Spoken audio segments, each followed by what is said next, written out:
그 우리가 이제 책을 보통 읽는다고 했을 때 우리가 뭘 좋아하냐면은 많이 읽는 걸 좋아할까? 다독. 그렇죠? 예, 야, 책 많이 읽어야 돼. 네. 다독상도 있고. 맞습니다. 네. 그리고 또 뭐 우리나라 뭐 이렇게 옛날에 뭐 이렇게 그 한자 무슨 저기 성어에 보면은 남아 수독 오고서 남자라면 모름지기 다섯 술의 책을 읽어야 돼 뭐 이런 얘기를 한단 말일까요? 다섯 네. 수레면. 네. 맞습니다. 어우. 네. 엄청난 거죠, 그죠? 네. 또 하나는 야, 책 한 번 잡았으면 끝까지 읽어야 돼. 너는 왜 이렇게 의지력이 없니? 이렇게 얘기한단 맞아요. 말이에요, 그죠? 그렇죠? 네. 한 번 딱 잡았는데 진짜 재미없는데 끝까지 읽어야 된다는 거. 맞습니다. 근데 제가 예. 약간 이 병이 있어요, 선장님. 예. 저는 한 번 시작하면 이걸 끝까지 안 읽으면 제가 너무 찝찝한 거예요. 그렇죠. 예. 네. 그래서 저는 좀 병이 있습니다. 저도 저기 한 40대까지는 네. 그 비슷한 병에 걸렸었습니다. 완치하셨습니까? 예, 저는 지금은 이제 자유로워졌습니다. 아~ 저도 이 병에 걸릴까봐 시작을 안 하는 거예요. 야, 더 현명. 현명한데? 네, 시작하면 끝까지 읽어야 되니까.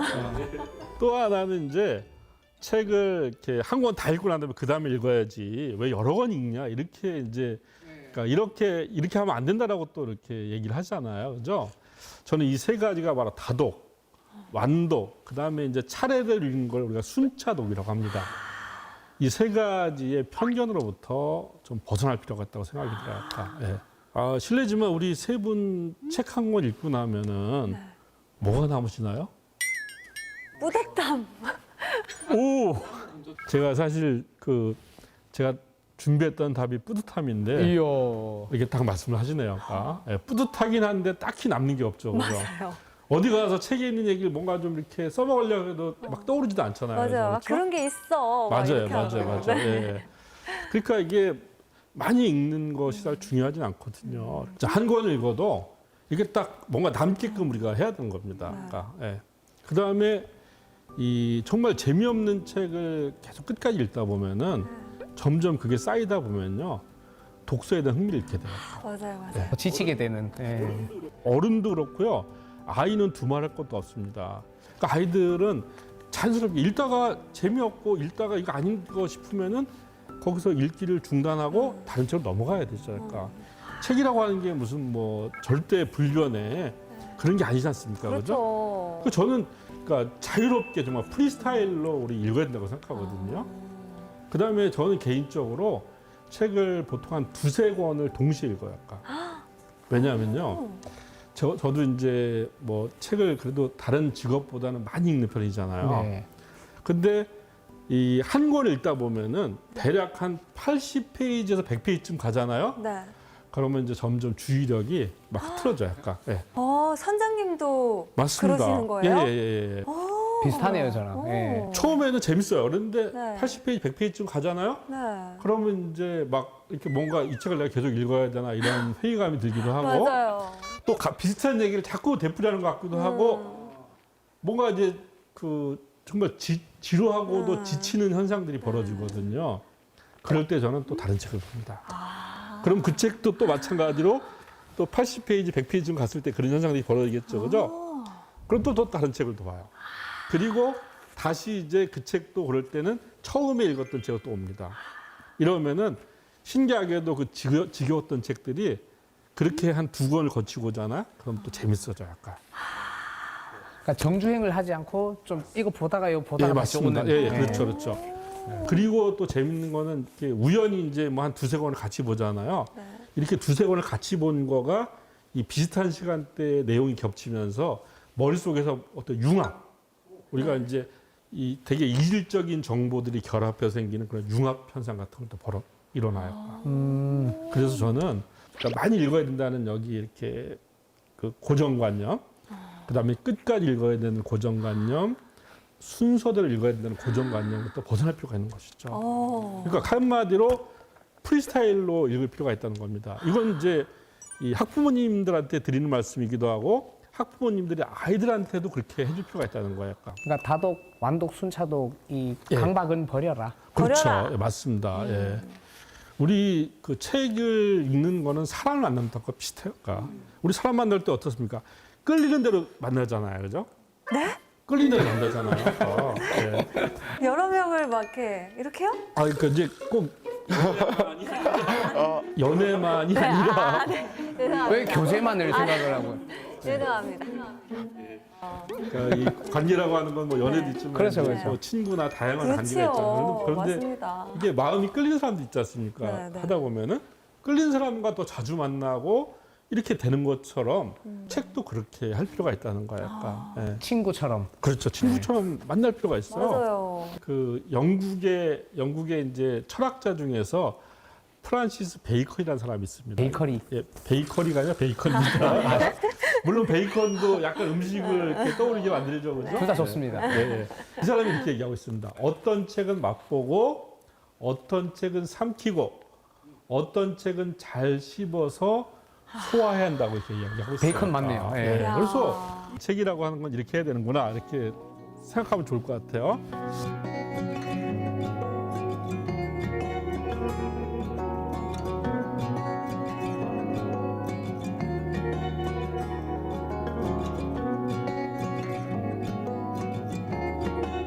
그 중에서 이제 제가 몇 가지 이제 책을 좀 자유롭게 읽을 때 좀 효율적으로 읽는 방법들을 몇 가지 한번 말씀드릴게요.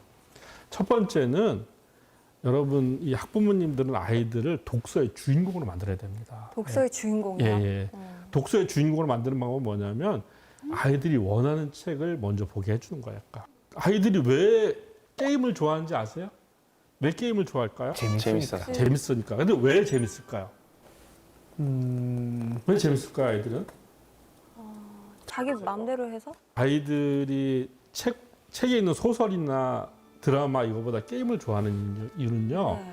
소설이나 드라마는 그 책을 쓴 사람, 네. 또 드라마를 연출한 사람이 하나의 이야기만 보여주죠, 그죠? 네. 그렇죠? 네. 그러니까 그 사람이 그 정해둔 길로만 가야 돼요, 그러니까. 근데 게임은 뭐냐면은 선택할 수 있어요. 자유의지. 그러니까 자기가 주도성을 발휘할 수 있다는 거예요, 약간. 그러니까 아이들은 이렇게 주도성을 발휘하는 걸 너무나 좋아해요, 약간. 근데 예. 사실 학부모님들 입장에서는 그 사이에서 고민이 많으실 것 예, 같아요. 예, 예. 아이들이 좋아하는 책을 읽히자. 근데 아이들이 맨날 막 만화책이 나쁜 건 아니지만 뭐 예, 예. 맨날 아도겐 막 이런 거만 그렇죠, 예. 가지고 오면 예, 예.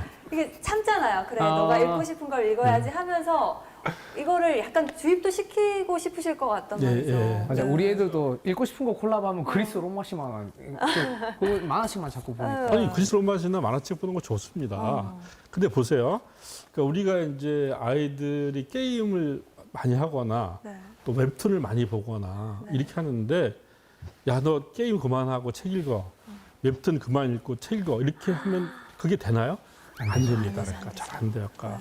그냥 아이들하고 관계만 나빠지는 거예요. 그러니까. 맞아요. 근데 사실은요. 우리 인류가 이제 아주 오랫동안부터 이 독서를 하는 이유가 뭐냐면 인간이 자기가 살아갈 세상 있잖아요.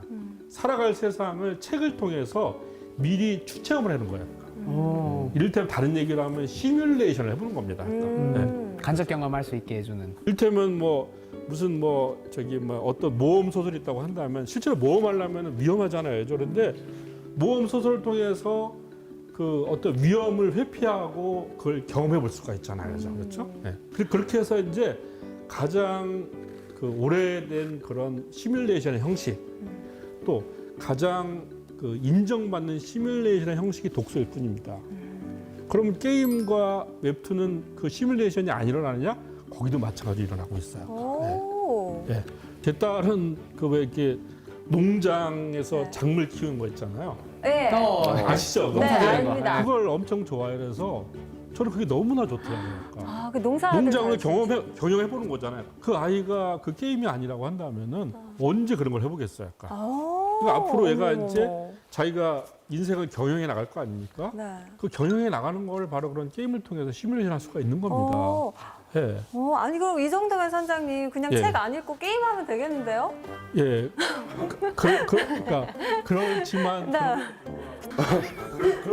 그렇지만 네. 그럼에도 불구하고 네. 이제 책을 읽어야 되는 거죠. 왜냐하면 제가 이제 이렇게 하는 이유는 네. 아이들과 그렇게 하면 소통이 되잖아요. 그렇죠. 아, 우리 엄마 아빠가 나를 알아주네. 이렇게 된단 말이에요. 그러니까 나를 그냥 다 반대하는 게 아니라, 내가 하는 일에 대해서 우리 엄마가 이렇게, 우리 아빠가 이렇게 그 인정을 해줘. 이렇게 이제 접근을 해야만이 비로소 이제 아이들하고 이렇게 대화의 통로가 열리는 것이죠. 자, 그렇게 열렸을 때 열렸다. 이제 우리가 어떻게 해야 되냐면은 책을 많이 읽는 것이 아니라 네. 1년에 한 권을 읽어도 상관없어요. 그러니까. 진짜요? 예. 자, 이렇게 1년에 한 권을 읽지만 거기서 정말 100권을 읽은 것 못지않게 효과를 볼 수 있는 게 바로 슬로우 리딩이다. 슬로우 리딩. 슬로우 리딩. 말 그대로 천천히 읽기죠. 오. 네.